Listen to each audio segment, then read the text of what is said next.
This podcast is sponsored by Monarch Money. Have you been using Mint to manage your finances? Bad news, Mint shut down. The good news? There's a better alternative. Monarch Money. Mint users are turning to Monarch Money and loving it. Why? Because Monarch Money has built a new kind of personal finance app that's intuitive, insightful, ad-free, and prioritizes the user experience. Try it free for 30 days at monarchmoney.com/podcast. With a comprehensive view of all your accounts, Monarch makes it easy to stick to your budgets and achieve your goals. Easily customize your dashboard, automate rules for transactions, and more. Monarch's built-in collaboration feature lets you invite your partner at no extra cost. Monarch makes it easy to switch from Mint, import your data, and keep all your tags and categories intact. See why the Wall Street Journal named Monarch Money the best budgeting app overall. Get a 30-day free trial today when you go to monarchmoney.com/podcast. That's MONARCH money.com/podcast for your free trial. monarchmoney.com/podcast. MSW Media.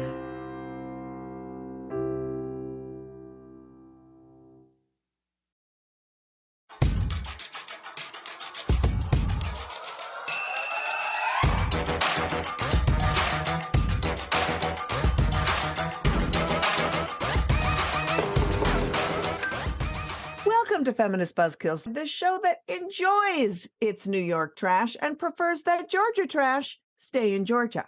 Hell yeah. There you go. Hell to the yeah. I'm Liz Winstead, and I'm joined by my co-host, Mojiala Wodale. Hey, all. Coming up on today's show, we're missing Marie Butt. Duke, Virginia, a reproductive justice activist at the abortion fund ARC Southeast, is here to talk Georgia organizing around abortion access and blocking a creepy proposal for something unaffectionately being called Cop City. Boo. Boo, boo, thumbs down. And comedian and host of the TV I Say podcast, Ashley Ray, brings her hilarious suggestions for what we should be watching. But first, so much news to get to. Oh my God. Wisconsin voters upended Republican control of that state's Supreme Court for the first time in 15 years. The race was also the most expensive judicial race in American history. Janet Protasewicz, a progressive judge serving in Milwaukee, beat election denier and anti-abortion extremist Daniel Kelly. Woo, woo. And joining us to talk about that race and what it means for Wisconsin is the newly elected alderperson from the 15th District in Madison, Wisconsin, the first trans woman elected to public office in Madison, friend of the pod, AAF BFF, Dina Nina. Hello. Hi, Dina Nina. Dina, Hi. oh my God, this is so exciting. Congratulations. Thank you. You know, I think when you were on the pod last year, you were just entertaining this journey of running. Mhm. And so before we get into the larger picture of what everyone else is talking about, let's talk a little bit about your journey and why you decided to run and who your opponent was, how you beat him, just everything. So why did you say, I'm running, I'm doing this? Well, I think it was a long lead up. You know, we're watching what's happening in Texas. We're watching what's happening in Tennessee. We're watching all of these terrible anti-trans bills pass state houses all over the country. You know, and years ago, I it's popped in my head throughout the years. You know, but after the Pulse nightclub shooting, I was kind of like, yeah, I probably should run. And then my friend's like, yeah. And then I was like, I can't yet. I'm not ready. And then the Club Q shooting happened, and that felt different for me. It felt important for me to step in and, you know, take my own advice. I'd been encouraging women and queer people to run in office for years, you know, and I was like, well, I guess it's time for me to do it. And the longer on the campaign trail, the longer it went along, watching national leaders call for the eradication of transgenderism and all of the things that are happening just felt really gross. And I was like, it's time. This is the right time. So yeah, so I leapt in and I was like, I'm scared. This is terrible. I don't know what to do. And I was like, I'm going to do it like I want to win. And I won. Was there a point where you were like, I've got the wind in my sails and I see victory? Because the victory was so close. Yeah, I saw victory prior to Election Day. Election Day was so hard for me because I was like, is this what am I getting myself into? Especially with the hatred that's so visible and loud now. So the whole election day, I was just like, either way, it feels like it's going to suck. And then he was 2 votes ahead of me for like an hour and a half that night. And I was like, I guess I really do want to win. And I was incredulous when it happened. Like, I was like, what, huh? What? I actually won. And it just feels like such an honor to be a part of history, but also to be a voice for people who are being attacked constantly and need to have people in their court. Well, you're a brilliant woman and you are politically savvy, but you've never run for office. And you ran against somebody who is, I think, a politician, right? He's been the president of the neighborhood association. He's worked with organizations that work with people experiencing homelessness. So he's got long ties. He's been in this community for 20 years, and I'm a comedian. Right. So it was very intimidating. We ran, I think, on both sides, we ran a respectful campaign, as respectful as we could be. And I'm proud of the work that we both did. And we'll be in contact because he works in services that I'm passionate about. So what do you think pushed you over the edge? Like, what do you think did it for people? What could you see when you were talking to folks and going door to door? Because your Instagram is you out there every single day. What do you think it was that people really resonated with when you were out there talking? Every one of us knows, in our neighborhood, we're a working class neighborhood. All of us know what it's like to barely make ends meet. And those were things that at the doors people really got. When I said, I've eaten rice for a month because I couldn't afford anything else. I've paid a phone bill because I needed a phone and I couldn't feed myself or pay anything else. I know what poverty feels like. I know what that feels like. I think that resonated really strongly with people that feel like they're on the edge. And then surprisingly, when I said I'm trans and I believe that we need people who are not only under-resourced at the table, we need people that are underrepresented at the table. And we have a really progressive district. And I think that vibed with them. And I felt nothing but support throughout the whole campaign. There were a couple of doors that I knocked that, we have differing opinions. Like one lady a couple of weeks ago was like, I said, I believe everyone deserves safe and stable housing. And she was like, yeah, but blah, blah, blah. And I was like, we have 100,000 people expected to move into the city. Where do you want us to house them? And she said, on the outskirts. And I was like, oh, no.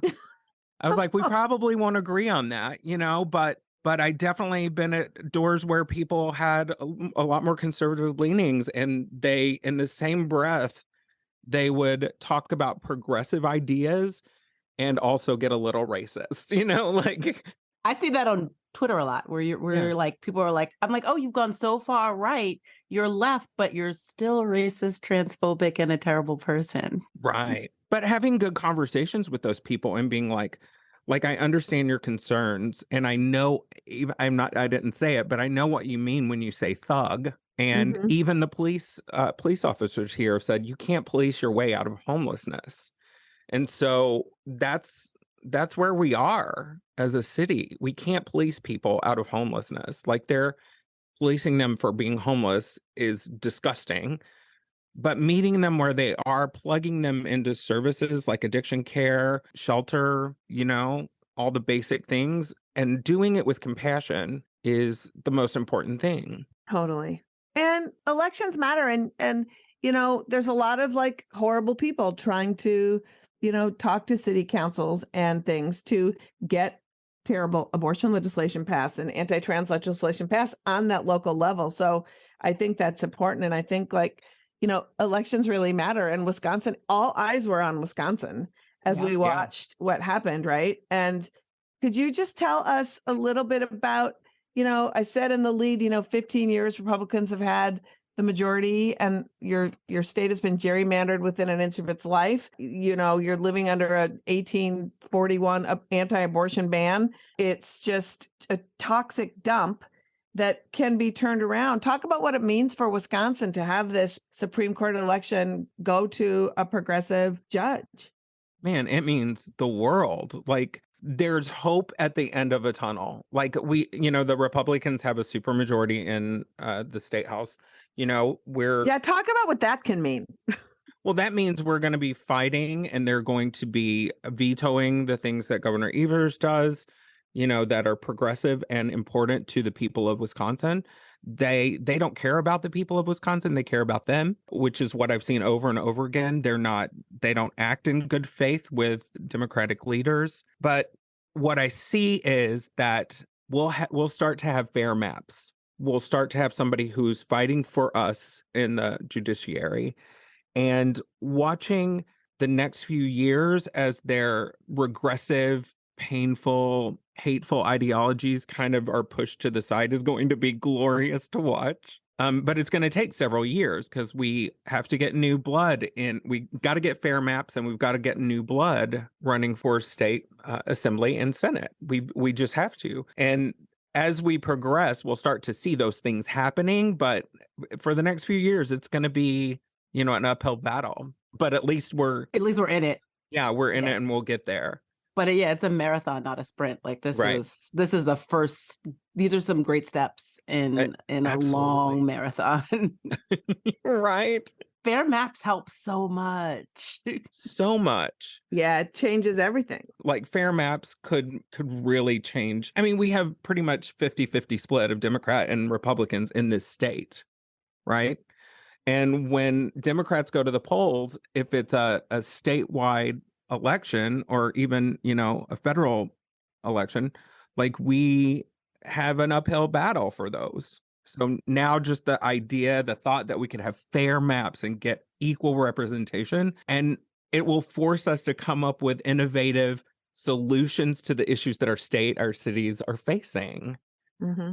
And then also, like, getting new leadership in those spots is going to help cities like Madison and Milwaukee not be penalized because they don't want to fund us because we're liberal. So that'll help us get funding for the programs that we desperately need in Madison and Milwaukee. So that's great. Dina, we have to wrap, but I want to ask you two questions. What are you most excited about, and what are you most scared about in this new role?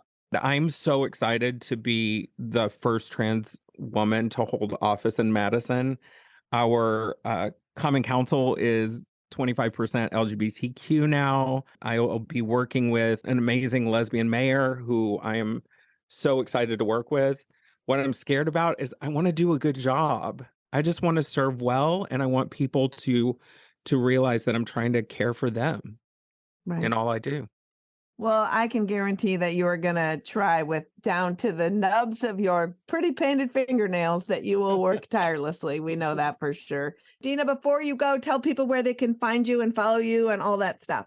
Yeah, you can find my campaign at Dina Nina for Madison, spelt out. That is my handle on all the socials as well, except for Twitter, which is Dina Nina for MSN, which is the abbreviation for Madison. And then if you're into my comedy stuff, Dina Nina XO on all the socials.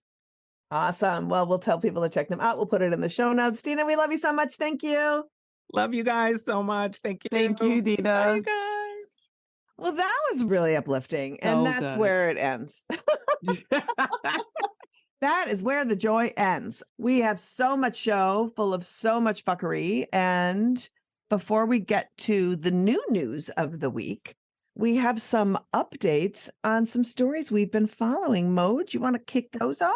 Absolutely. And these are like middling, okay, goodish updates. First update is from the state of Utah. Planned Parenthood Association of Utah has teamed up with the ACLU to bring a legal challenge to their newest anti-abortion bill, the one that attempts to shift all abortions to hospitals. We've spoken about this law before, and it's supposed to go into effect in May 3rd.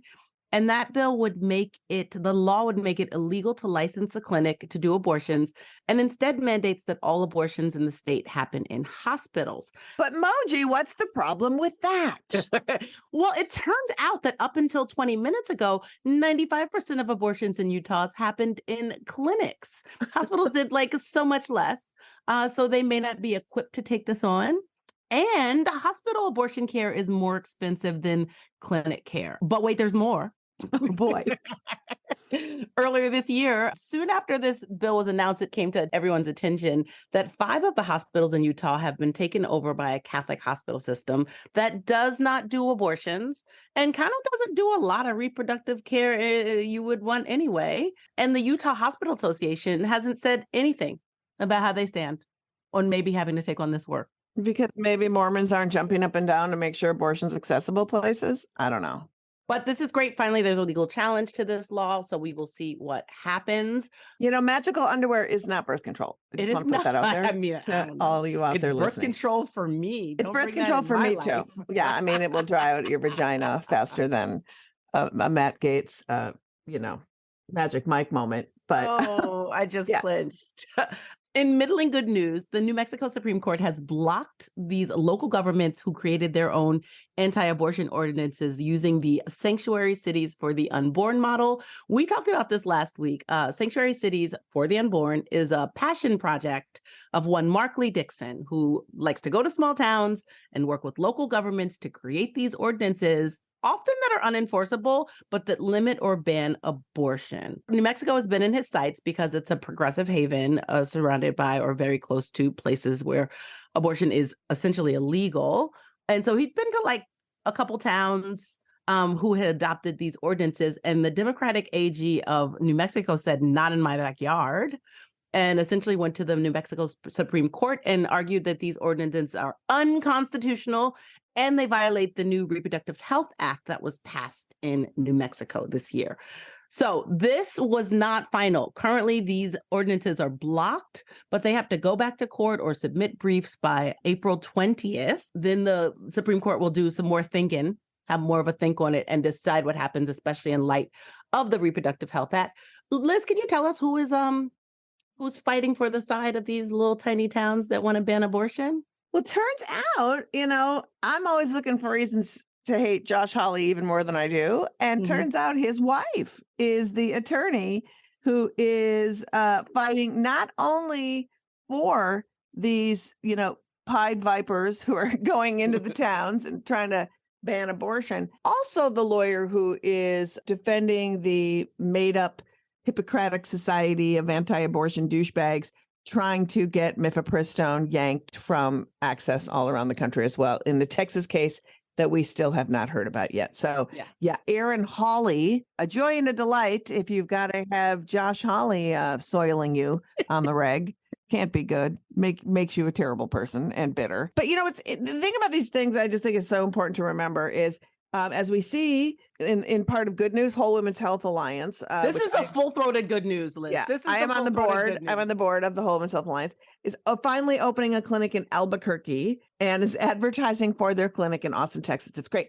But I just want to say that Whole Women's Health was a clinic that wanted to open up in Hobbs, New Mexico, which is a tiny town right in the Rio Grande Valley, right across the border from Texas. They wanted to open up in Hobbs to service patients there.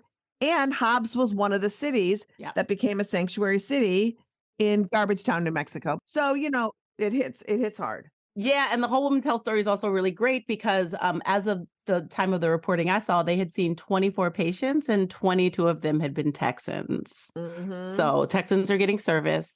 Yeah. Well, I can tell you that at the Whole Women's Health in Minnesota, after SB 8, that first law, the bounty hunting law, and through Dobbs in Texas, and then through the Dobbs decision, 30% of the patients in Minnesota were people from Texas. That's a much further trip. It's a much further trip, but just so you know, like people from Texas are just like looking everywhere. And I would say a large percentage of every place providing care are people from Texas, because I think people forget that there's 27 million people of reproductive age in the state of Texas. It's like insane, but like that many people have been like just disenfranchised reproductively. and it's wild. So Another good feel-good part about the New Mexico Whole Women's Health is that it was Texans helping Texans. A lot of employees from the Texas clinics are in New Mexico, and so they're there sort of seeing the people of their town. So it's good. Whole Women's Health Alliance is an incredible clinic consortium that do really beautiful holistic care, and I cannot say enough things about them. So going out on a high note and transferring over to our pal Molly for, I don't know what kind of low high she's going to hit. I know that there's a balance this week, but I'm just going to turn it over to Molly to drop the steaming pile of news on us. Molly, what do you got for us this week? Absolutely. Thanks so much. What a week. Like the norovirus on a cruise, the shit is spreading at a rapid pace. So keep up with me here. First up, the Florida 6-week ban is headed to the desk of Ron DeSantis 1 year after he signed the 15-week ban. Guess they just need more and more strict bans to get that same high, you know? At this point, human rights in Florida are as flimsy as those sandals they give you after a pedicure. Speaking of flip-flops, North Carolina Representative Tricia Cotham announced this week that she is switching to the Republican Party only 3 months after winning office as a Democrat. This gives the GOP veto-proof majority to pass their heinous abortion restrictions. Tricia said she was welcomed with open arms by Republicans. Obviously, Tricia. If it meant more power for them, they would welcome Freddy Krueger with open arms. They take anyone. They're not picky. You're not special. Kansas is also continuing the trend of Democrats voting with Republicans against humanity. That's a card game. Lawmakers there have overridden the governor's veto to enact a ban on trans kids from playing on women's sports teams. How are they going to enforce that? Well, one lawmaker says through sports physicals. So now at tryouts, you'll have to do pull-ups and pull-downs of your pants. This is going to go great, I'm sure. But it's not all bad news, like you were saying. This week, we are smitten with the mitten of America. Governor Gretchen Whitmer has signed the repeal of Michigan's 1931 abortion ban zombie law. They call it a zombie law because after Roe was overturned, it came back from the dead. And because the crusty, dusty, old-ass politicians who support it are basically reanimated corpses, so they identify. Ending on a high note there, back to you guys. Thanks, Molly. Yes, it is. We are happy about Michigan. Gretchen Whitmer is the best. She's amazing. She's amazing. I love that they call it zombie laws too. I want to start calling pro-abortion laws vampire laws so they'll live forever, and also because they're very sexy. They glitter and they play baseball. And there's blood. There's blood. Thanks, Molly. Thanks, Molly. And let's get to our big stories of the week. Let's follow up on Florida, friend. Holy shit. Oh, gosh. Yeah, that 6-week ban passed in the Senate this week, and we're pretty sure that Governor Detritus is going to sign it. This ban, just so you know, is another one of those so-called heartbeat bills, which basically ends access to abortion before most people know they're pregnant.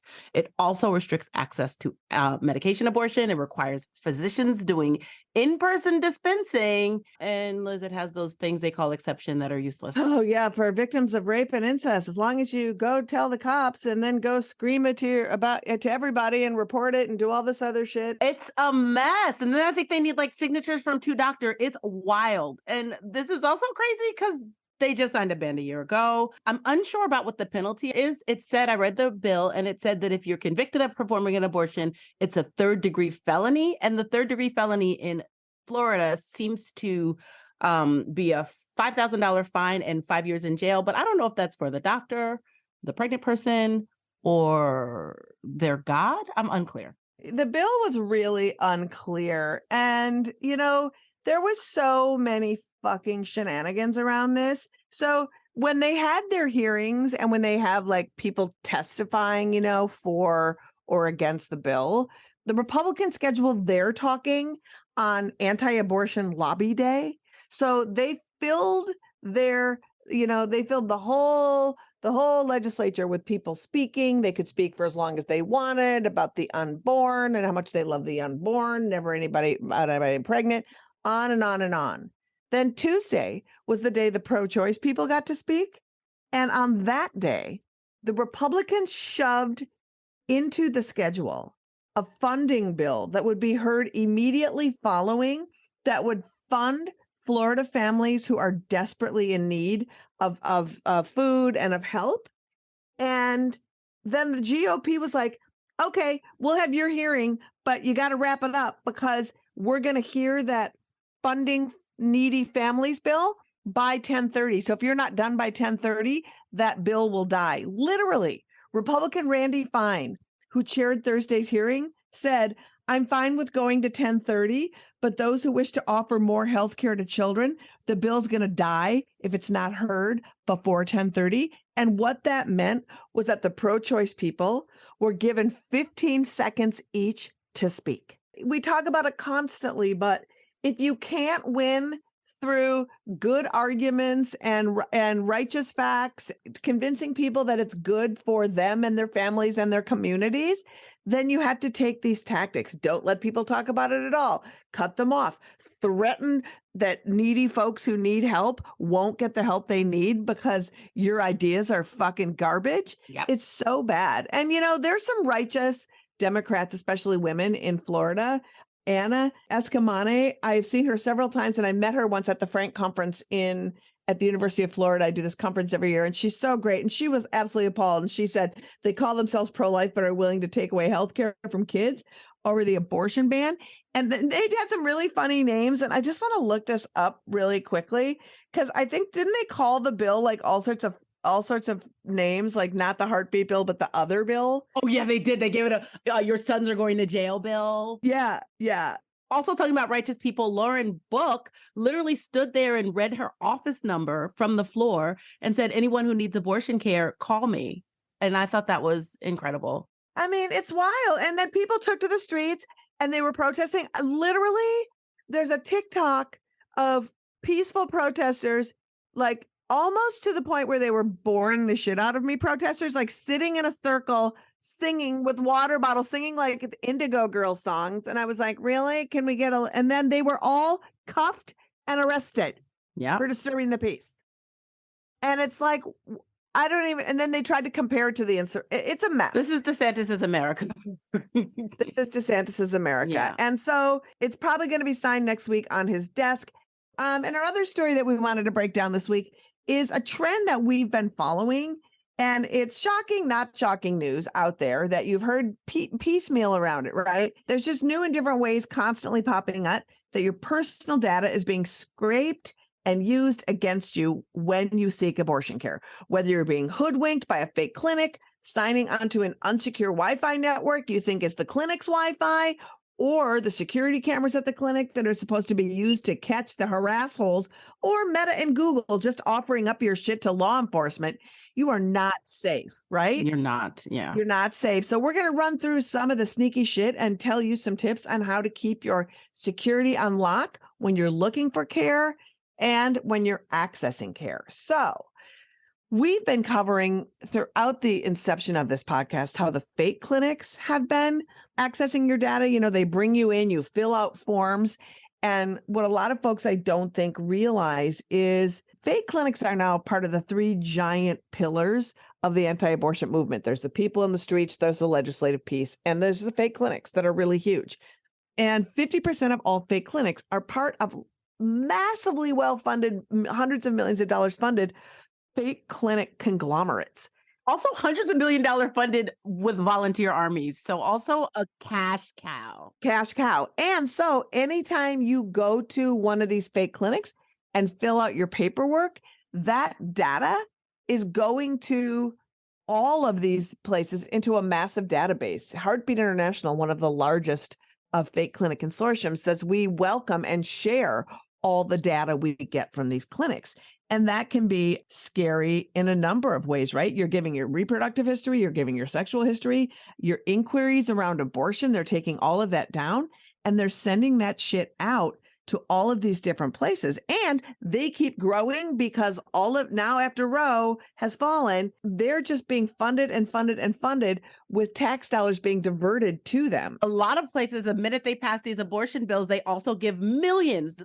Someone recently gave 25 million a state to anti-abortion centers. That's exactly right. And so what happens is the second you put your shit down, there was an article in Bloomberg I was reading about a woman who didn't realize she was at a fake clinic, gave all this information. She's like, oh my God, I hope you're not going to give this to anyone. They're like, this is what happens with unintended pregnancy. That's all she said. And then she went and had an abortion. And then she just kept getting calls and kept getting calls from all these different fake clinics inquiring about her baby, asking her about childcare. Like she would get all these calls just like relentlessly hounding her.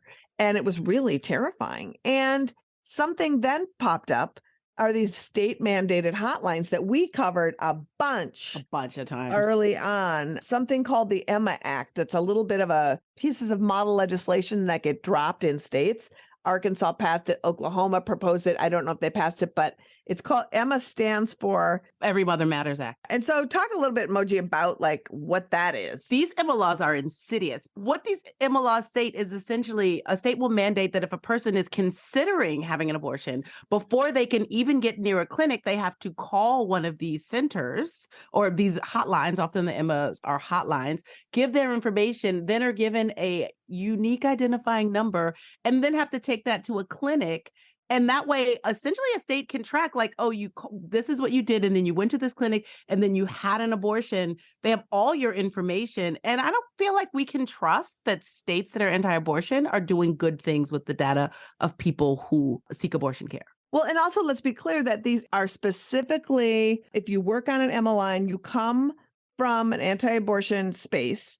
You have to never have worked at an abortion clinic or been pro-abortion in any way. So if you're seeking abortion access, the person on the other end of the phone is there to A, talk you out of it, and B, does not share your values at all. And like Moji said, the second you call, you're given a unique identifying case number, and that's generated by the State Department of Health. And we don't know who answers these lines, who runs these lines, where they spread your data. And remember, and this is the part that's really scary, that anti-abortion organizations are more and more savvy about tracking. And if they're collecting your data, it's not HIPAA because it's not covered under medical HIPAA laws. Yep. So if you're a person in a state where abortions are restricted and you call one of these lines, your information could be passed on to some crazy prosecutor who, if you didn't have you're in the system and you said, I'm pregnant and I'm seeking abortion care and you never had a baby, right? There's no record of you then having a baby. They could hunt you down. Or you could have considered abortion, called these numbers, and then for whatever reason have a sad pregnancy outcome where you don't have a healthy baby and can be prosecuted for your miscarriage or That's right. stillbirth. That's right. These are things that have happened. These aren't even like conjectures. That's right. And we have a whole, there was a big study done from the Women's Law Project done by Tara Murtha and her team. That's incredible. We'll put that link to the show notes because it's full of information and it's really great. But it's not just the fake clinics, right? Google and Meta, they're just out here in these streets giving up shit anytime they're asked. It's funny. The thing about the Google and Meta is also really concerning because a lot of times they are asked by state agents or federal agents to get information about what your history has been, your search history has been, your browser history. And so you can go to a bunch of reputable places through Google because they have search engines, they're the primary search engine we all use. And even if you're going to a reputable place and getting medication, when they solicit your information from Google, all the data trackers that are on every site you use, that I think actually helps make the internet easier for some of us, also makes it easier for corporations to follow what you're doing and monetize it. But they can get your history. They can say, oh, you went to ineedabortion.com, or you can just go to an online pharmacy, try to get medication, and a police officer or a prosecutor can solicit your Google records and find out exactly where you went and use your browser history against you. And that's just part of it. And then ICE apparently is out in these streets, just doing extra. ICE is terrifying. They have a form. It's I think a 1509 or 1503, and it essentially lets them make requests of businesses. And this is usually to keep people from having illegal purchases or hiding their customs history. But they have had some outliers where they look at soccer teams or abortion clinics or all of these other places that they shouldn't be looking, schools, to look at what people have been doing and why. And all of this is just overreach. All of this is over observing. And in places where a prosecutor is excited to prosecute people for abortions, this is dangerous. It is dangerous. And so the thing is, you can protect yourself, but you got to put yourself on lock. You really got to be careful. You got to make sure that if you are going to a clinic, don't sign on to an unsecured Wi-Fi. If you don't recognize it, ask the clinic what the Wi-Fi is, because it could be somebody setting up a pineapple, a fake hotspot, right? That's open, that's called something close to the name of the clinic you're in. You're not paying attention. You get on that one. That's really important. The Digital Defense Fund has an incredible resource that we're going to put in our show notes. We don't need to read it all to you, but there is a cheat sheet with some tips for you on getting your procedure and how you should handle organizing your procedure. And then a longer thing that you should read through to lock down all of your security so that you can safely look for abortion care, help folks get abortion care, and keep your own digital footprint as minimized as possible, because they are out to get you, believe me. So we're going to put that all in the show notes. Yep. And as always, we want to remind you the best, most up-to-the-minute research on accessing abortion care and funding your care is at ineedana.com. Just go private on your browser before you check. Yeah, I would say go there on your incognito browser. Make it happen. Absolutely. Anyway, Liz, shall we introduce our first guest? We should. And when you Google more about them, also do that on your incognito browser. Yes. The next guest is the Georgia Organizing Coordinator for Access Reproductive Care Southeast, also known as ARC Southeast, which is a practical fund covering Georgia and the Southeast. Please welcome Duke, Virginia. Duke, thank you for joining us. Hey, Duke. Thanks for having me. Hi. For our listeners of the pod who may not know, can you fill us in on the work of ARC Southeast and what you do specifically as the Georgia Organizing Coordinator? Yes, no, definitely. So ARC Southeast, our main function, we are an abortion fund. So that's what we do 24/7. We are funding abortion. And because of, the current state of abortion, specifically in the South, and we're also funding practical support for abortion. So assisting folks in seeking abortion outside of just Georgia as well. I, as the Georgian Organizing Coordinator, I really do a lot of outreach and organizing in Georgia, specifically around Roe versus Wade, the ban on abortion that's happening right now, which is a 6-week ban. But I also do a lot of just community outreach in general, just getting the information out there to folks kind of about reproductive justice as a whole. So outside of just abortion access, also just reproductive health, things like the bans that's happening on trans youth right now, as well as contraceptive kind of not being as accessible in, stores, and just really being kind of too expensive to begin with. So really just getting the word out there and just getting more folks involved in kind of like what they can do outside of just voting, to kind of help with these issues. Yeah. That is awesome. And we want to drill down on the specifics of reproductive justice and all the sort of intersections that happen around that in a sec. But first, could you just lay out for folks, because it feels like Georgia has a roller coaster of an abortion. It's like there's a 6-week ban that's being challenged, but we don't really know what's happening right now in Georgia. So could you lay out a little bit of the past year and what access is like and where you are at right now? Yeah. Just like you said, it's a true whirlwind, really. It kind of changes almost. It was one point in like February, it was changing weekly. It was just kind of like going back and forth, which is ridiculous. But yeah, so right now there is a 6-week ban, but abortion advocates in Georgia are suing the state to get rid of that ban, of course. So it's kind of abortion access in a nutshell is really just in a judicial process right now, where it's really kind of like up in the air. Outside of that, of course, advocates are pushing back against with suing the state, but also the RFA, which is the Reproductive Freedom Act, which was presented about a month ago, which is basically is trying to just enshrine fundamental protections of abortion and access in Georgia, so that they can't just take it away and they can't just make it super flimsy. Are you doing that as a ballot initiative or through the legislature? That's through the legislator. Yeah. Okay. Yep. Yeah. So that would be through the legislator. And that was just introduced, I believe, in February. Yeah. And outside of that, it's really just trying to get people more involved in really just creating sustainable alternatives outside of just legislation. I think that unfortunately, we're at a time where we can't just rely on lawmakers to make things accessible for us. We have to kind of figure out what alternatives we're going to have to take into our own hands to, make sure that folks like us, working class folks, can still access abortion, because the bottom line is rich folks are still going to be able to access it. They have their private doctors, they have their private, facilities where they're going to be able to get it. So it's going to be the poor folks and working class folks who are going to really, really bear the brunt of these bans. So really just trying to figure out sustainable alternatives outside of just, fighting the legislator every February. Also, it's super important, I think, to remind people. I really love that a lot of your work is outreach, because I think a lot of times these bans and all of this confusion really feeds their narrative and really kind of strengthens them, because people actually have no idea what their options are. And if abortion access changes to hour, few people need an abortion every month.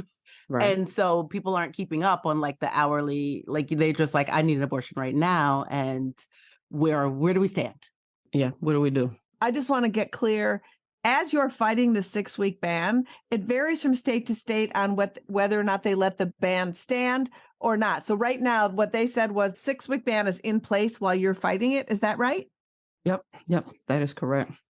So again, as sort of Liz brought up earlier, Tennessee and Florida are really dominating the headlines with their terribleness, right? But Georgia signed into law their own Don't Say Gay bill. And then there's this Cop City situation. Can you tell folks about that? So it's been a 2-year fight. About 2 years ago, outside of the almost 20-hour public comment that was in opposition of Cop City, the Atlanta City Council basically pushed through a bill contracting about 85 acres of the Wannalee Forest to build this police training facility, is what they're going to call it, of course, as we deemed Cop City.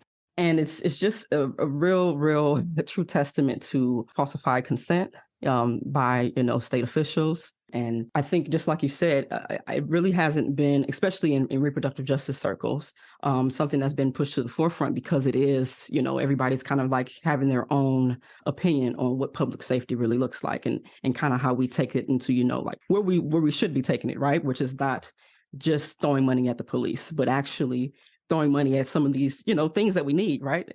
Georgia has a housing crisis, Atlanta specifically, right? We have a gentrification crisis. We're in the middle of a climate crisis, right? We're also still in the middle of a pandemic. So throwing almost $90 million towards the building of a police training facility, it's really just a smack in the face, to folks who are dealing with these issues every day. The urgency of being able to house folks, the urgency of being able to feed folks, right? It's kind of just being pushed to the side. So, I mean, that's really the movement in a nutshell, is just trying to get as many people invested in the stopping of the building of this facility, because it wouldn't just be detrimental to people in Georgia, to people in Atlanta. It would be the largest training facility in the country. And it's legitimately a response to, of course, the 2020 uprisings, right? They saw and they see numerous of people kind of getting on the same page, right?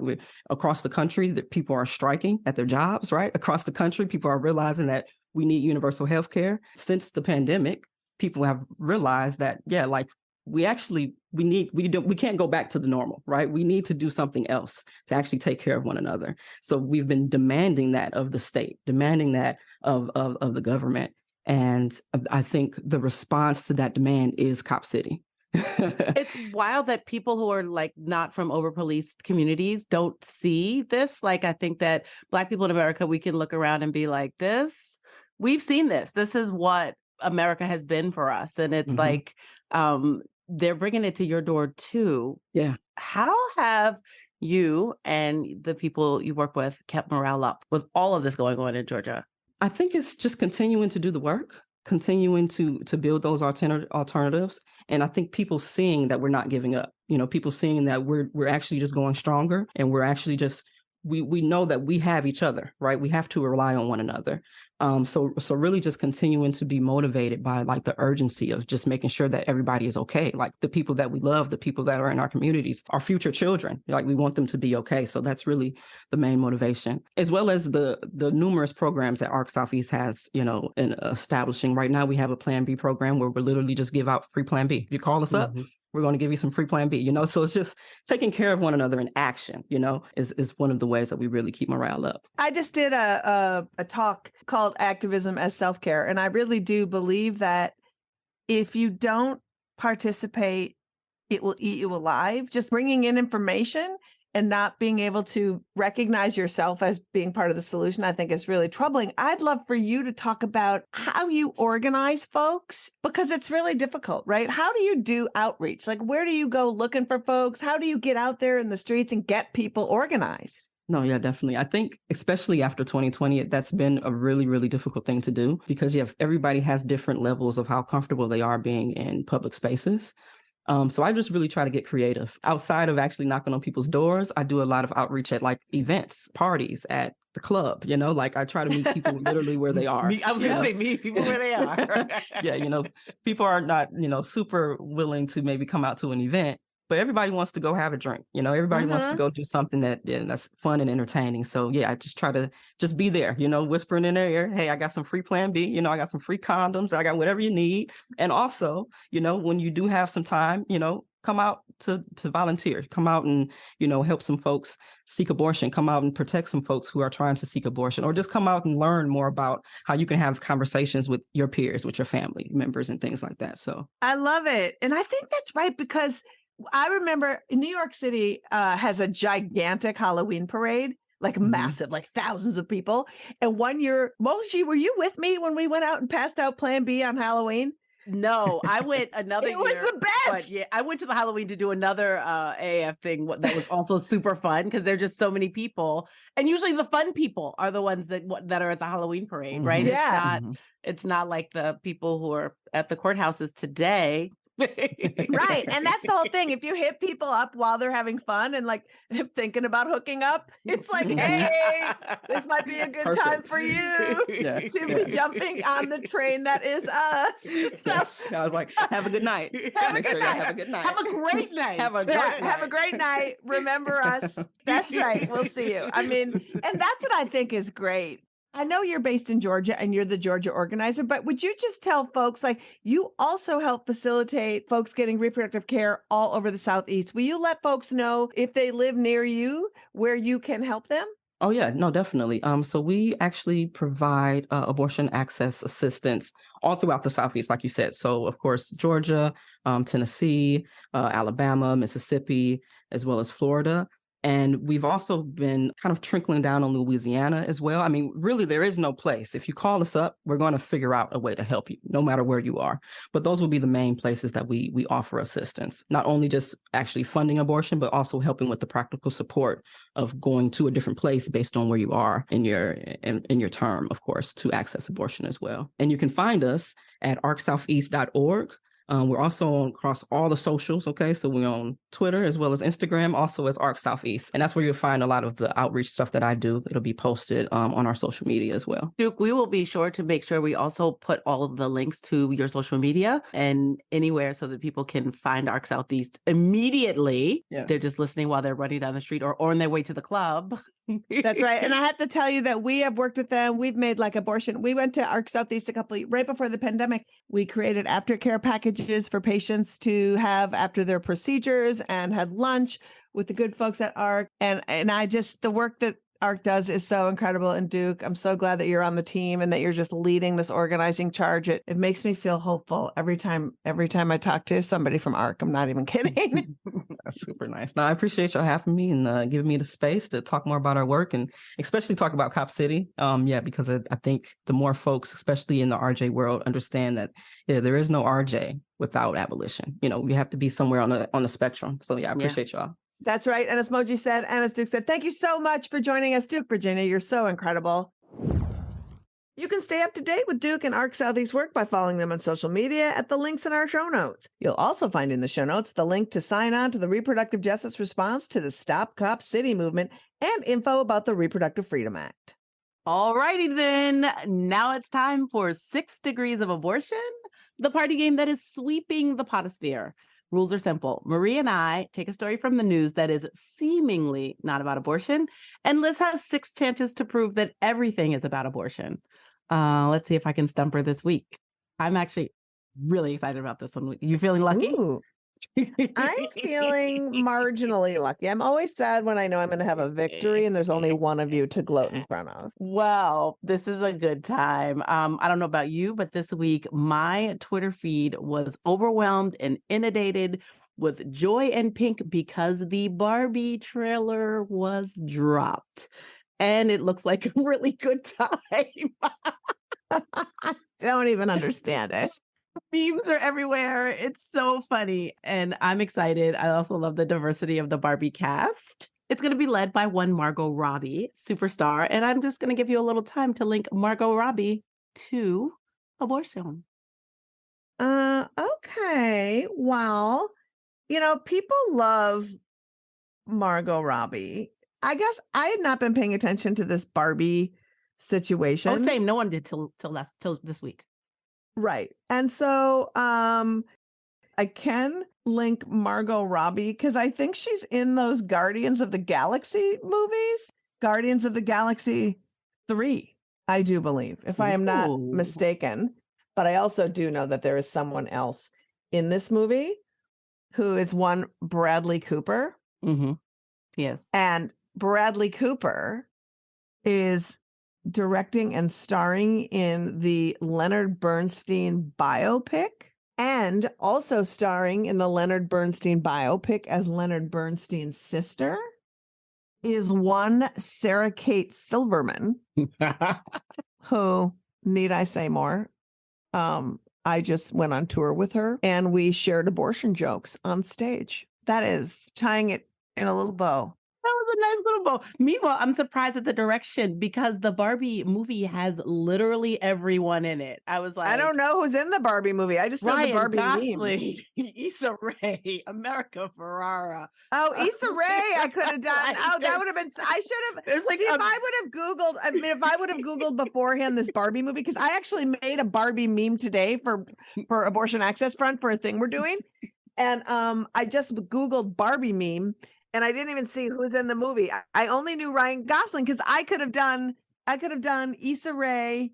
I could have gone to Amanda Seales to talking about abortion, but I didn't. Anyway, so I had to go all the way to Guardians of the Galaxy. A win is a win. A win is a win. Guardians of the Galaxies are really funny franchises to me. I love them. I like that one. Yeah. I'm excited to see what she does there. I was unaware that was a thing. That's exciting. And I believe with that win that I scraped out of really the bottom of the barrel, we move on to our fantastic next guest. Oh, yes. Coming up next, right here on this pod, is the most famous bisexual, solo, polyamorous Black queer comedian, actor, and writer currently based in Los Angeles.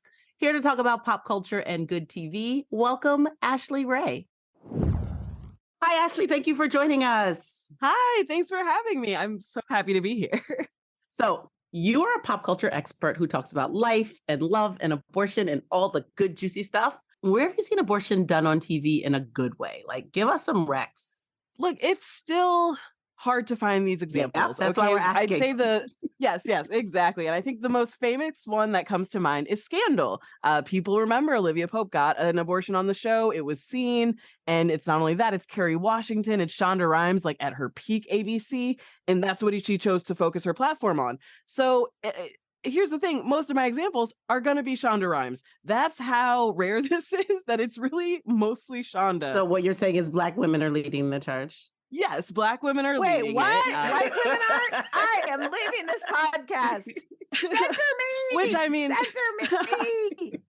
Which kind of has always been the truth, even if you look at film, which I think took on abortion before TV did. Waiting to Exhale is one of the first movies, all Black cast, that openly, talks about someone getting an abortion. It's a Black woman and it's treated really well.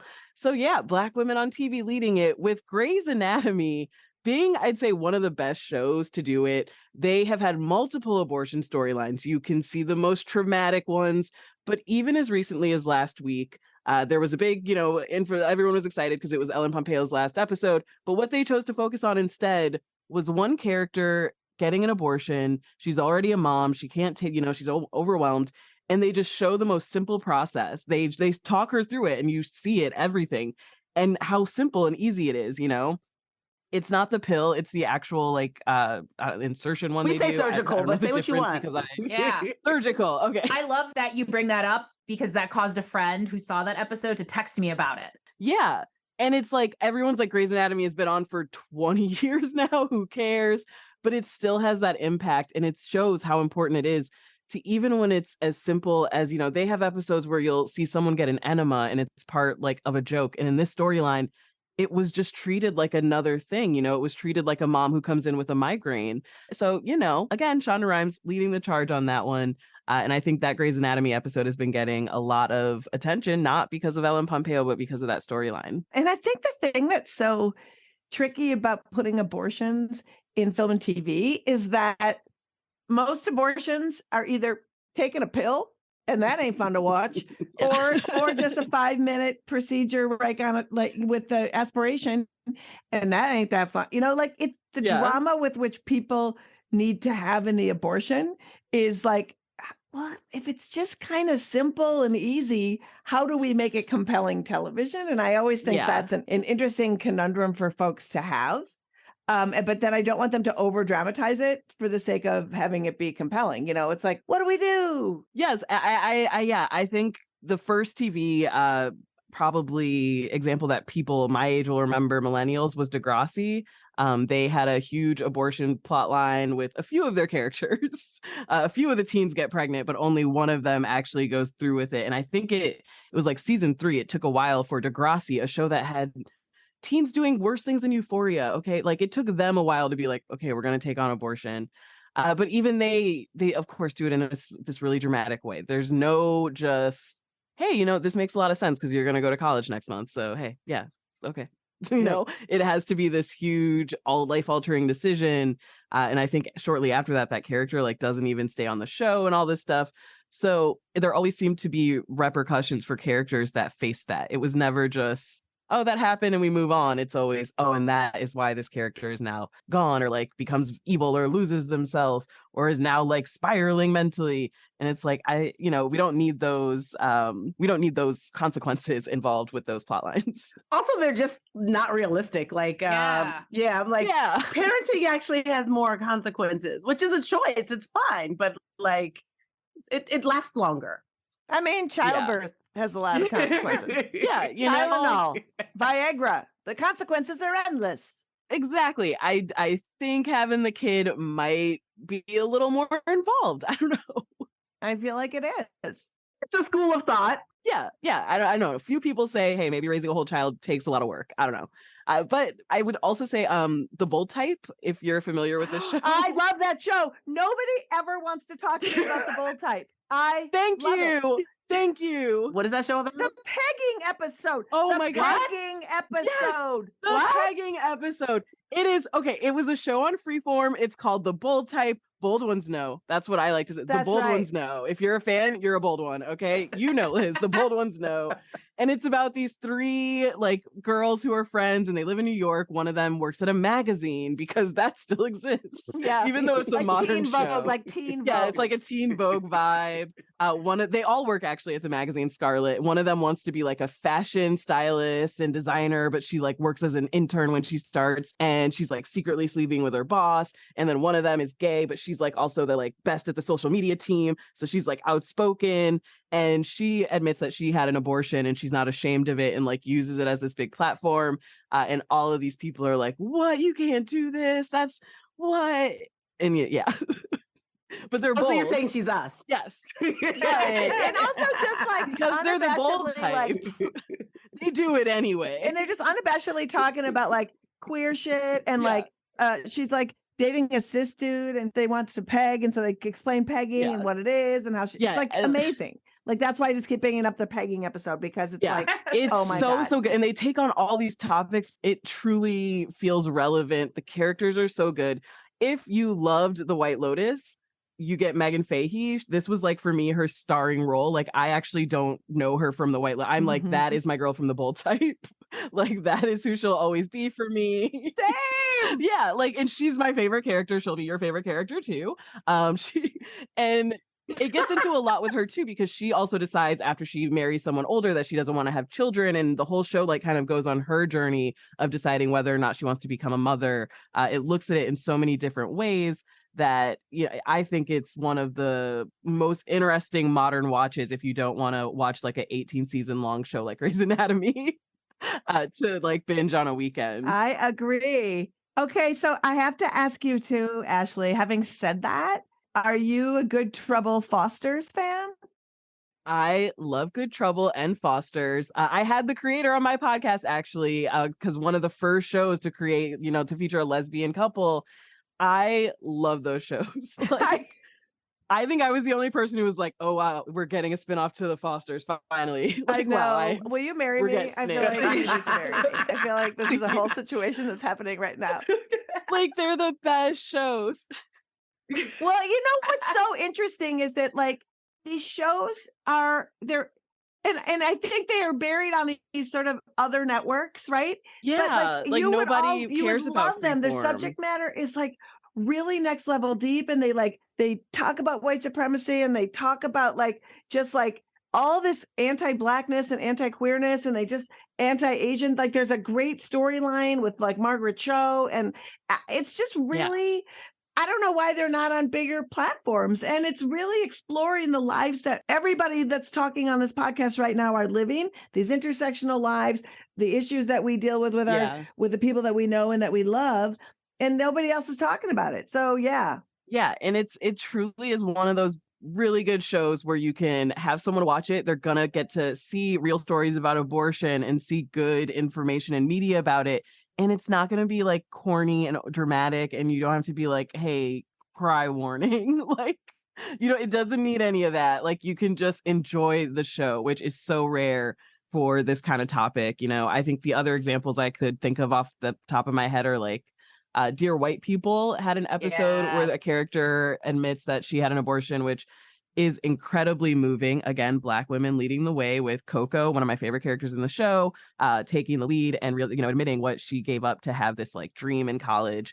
And that was for me, one of the big pieces. I wrote about that episode for Jezebel because that was a turning point in the show when you realize, okay, this isn't the movie anymore. We're really digging into these characters, and it's just heartbreaking. It is one of those episodes where I'm be in a mood to watch it, but I think it is just one of the best portrayals of a young Black girl. And that again is so rare, where, she doesn't come from this broken, horrible background and stuff. It isn't that huge tragedy level story. It's a practical choice that she lives with and is happy with, but we still get to go on that full journey. So definitely recommend that one.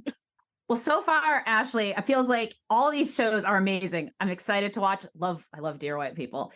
I do have a question though, because I might have read your Twitter wrong, but I want to pivot over here to other choices and recommendations. Did you date a flat earther? I did date a flat earther who doesn't believe in Mars or Canada or the entire continent of Australia. How did they explain that? Yeah. What was their thing? Okay, so he says it's a government psyop campaign. And when England said they were sending people to Australia, actually they were killing people. So they didn't want people to know that Australia didn't exist. So they came up with this whole lie. And actually Australia is Canada. And he was like, that's why Americans can't walk into Canada and it's illegal. And I was like, no, you can. I'm from the Midwest. I was like, you go to Detroit, there's a bridge. You can literally just walk into Canada.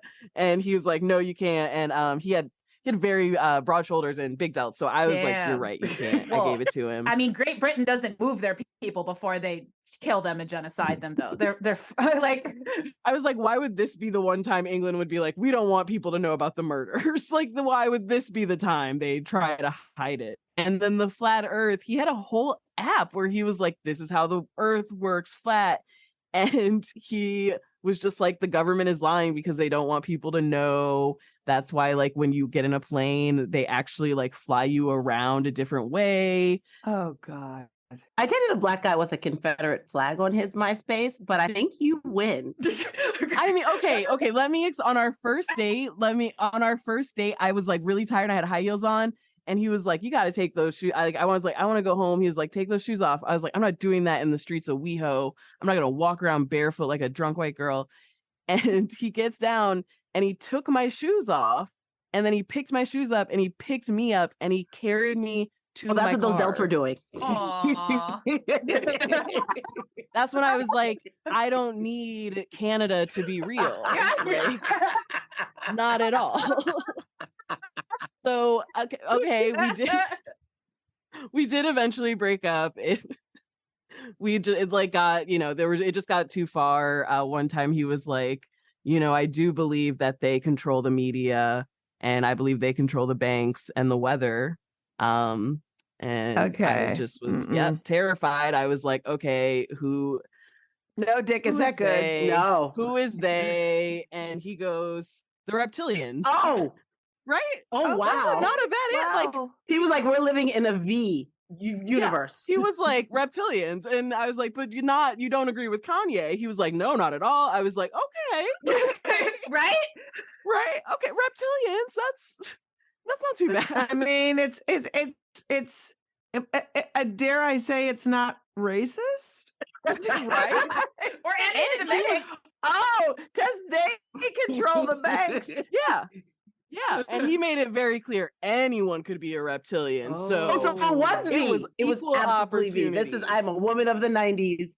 That was what I watched growing up. Yeah, for the week that they showed it. It was very much like anyone could be like a reptilian. You don't know. The only way to know is because they're in a secret organization. And I was like, oh, as long as you believe the Holocaust happened, okay. Like, as long as my standards have really sunk to these other levels.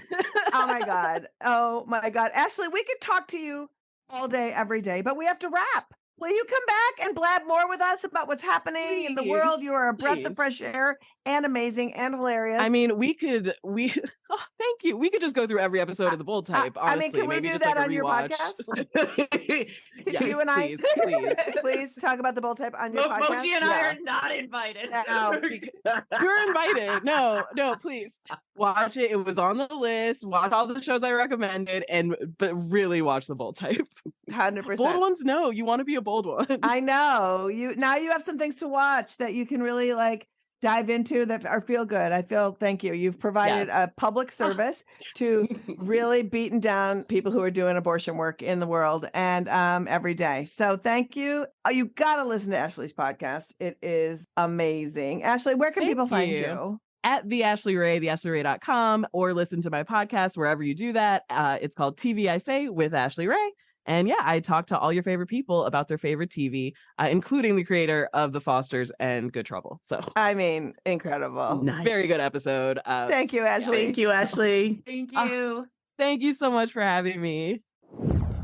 Thanks, Ashley. Liz, that's our show. That is our show. Thank you for listening. Thank you so much to Duke, Virginia for joining us today. You can stay up with Duke's and Arc Southeast's work by following them on social media and at all the links in our show notes. You can support our pod by subscribing, take a minute to write a review, and give us 5 stars. With your help, we can get more people to learn about this assault on abortion access. Follow us on all the socials at Abortion Front to keep up on the latest repro news. Are you looking for where you might fit into some abortion activism, like taking big action? Check out our 5-part activist training series, Operation Save Abortion, at OperationSaveAbortion.com. The series is available in pod and video form. Make sure to check out the activist calendar and really participate. It's chock full of local and national actions and educational opportunities. And looking for some want to be part of the solution action? Then join us for our Expose Fake Clinic's virtual action hour Monday, April 10th. From 7 p.m. to 8 p.m. Registration link will be in our show notes. Next week is a special pod episode. Last month, we specifically asked a bunch of white dude stand-up comics to use their privilege and do a comedy benefit called Bro v. Wade to help us raise awareness and cash for abortion. After the show, I sat down with each of them to talk about why abortion rights are important to them, and it turned into a podcast episode. It's an incredible episode that features Tim Heidecker, Dana Gould, Doug Benson, Brian Posehn, Kurt Braunaller, Ben Glebe, as well as Helen Hong, who was our amazing MC for the night. Also, join our Patreon. You'll support great content and get cool FBK merch and experiences. All pledges support this pod and all of our activism at Abortion Access Front. Pledge at patreon.com/Feminist Buzzkills. FBK is edited by Remy DeTournay and is produced by Abortion Access Front. And before we leave you, we want to remind you that it has been 23 days since the Texas judge heard the abortion pill case and has yet to issue a ruling. That fucker. We are watching every day and we'll go live on social when he finds the time to tell us. Which brings us to our last bit of fuckery. Christian influencer Ryan Foley shows his whole ass every time he sneaks a peek at yours at the gym. There's women in spandex, they might as well be naked. And us as men of God, we don't look around at these women and lust after them. What we do is stay focused. It's hard. And every time I turn a corner, accidentally, sometimes I look at a girl's butt. But we don't lust at that. Because it says what we put into our eyes, it grows. And you want to look around and look at all these women and lust after them, you'll never be able to overcome lust. Flee from it. That means don't give into it. Stay strong. Feminist Buzzkills, the podcast from Abortion Access Front. New episodes drop Friday. When BS is poppin', we pop off. And if you want to support our podcast and all the work of Abortion Access Front, like, subscribe, and join our Patreon at patreon.com/feministbuzzkills.